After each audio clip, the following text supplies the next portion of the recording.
राधे राधे, नमस्कार, प्रणाम आप सभी को। ओम नमः शिवाय। आइए आज सबको मैं आज शिव चर्चा गीत सुना रही हूँ।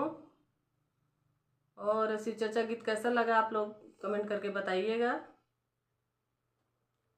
देवादिदेव महादेव के चरणों में प्रणाम करके, माता गौरी के चरणों में प्रणाम करके आप सबको गीत सुना रही हूँ।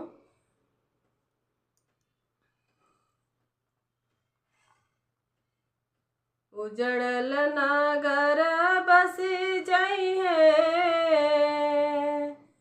उजड़ल नगर बसी जई है, जवन रहिया शिव गुरु जई है। उजड़ल नगर बसी जई है, जवन रहिया शिव गुरु जई है। शिव गुरु जई है, शिव गुरु जई है, शिव गुरु जई है, हो शिव गुरु जई है। उजड़ल शहर बसी जई है, जवन रहिया शिव गुरु जई है। उजड़ल शहर बसी जई है, जवन रहिया शिव गुरु जई है। जवन ही तलवा में पानी नहीं है, जवन ही तलवा में पानी नहीं है, पानी नहीं है, हाँ पानी नहीं है, पानी नहीं है, हो पानी नहीं है।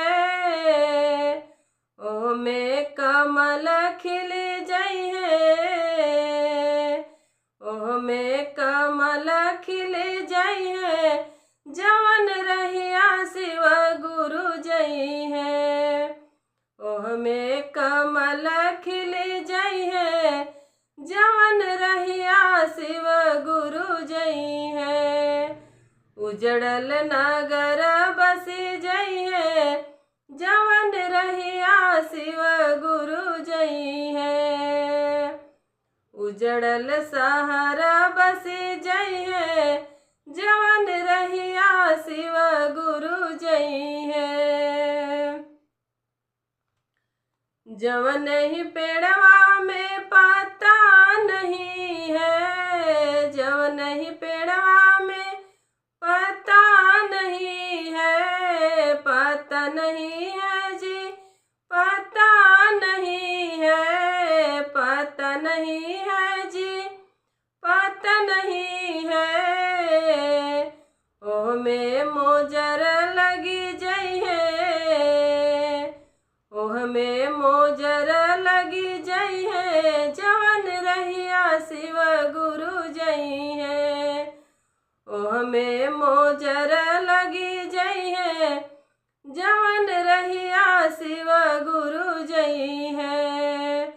उजड़ल नगर बसी जई है, जवन रहिया शिव गुरु जई है।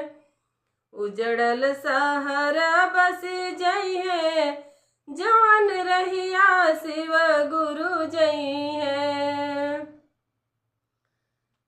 जवन नगरिया में सोना लगत है, जवन नगरिया में सोना लगत है, सोना लगत है जी, सोना लगत है, सोना लगत है जी, सोना लगत है। ओहवा सहनाई बाज जई है, ओहवा सहनाई बाज जई है, जवन रहिया शिव गुरु जई है। ओहवा सहनाई बाज जई है, जवन रहिया शिव गुरु जई है।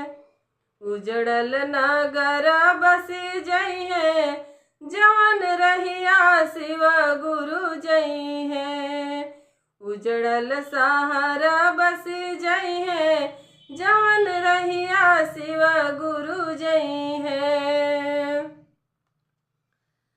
जेकरा ही घर में शिवा सत शिवा चर्चा होखत है, जेकरा ही घर में शिव चर्चा होखत है, चर्चा होखत है हो चर्चा होखत है, जेकरे ही घरवा में चर्चा होखत है, चर्चा होखत है जी चर्चा होखत है, उनकर नसीब जाग जइहे,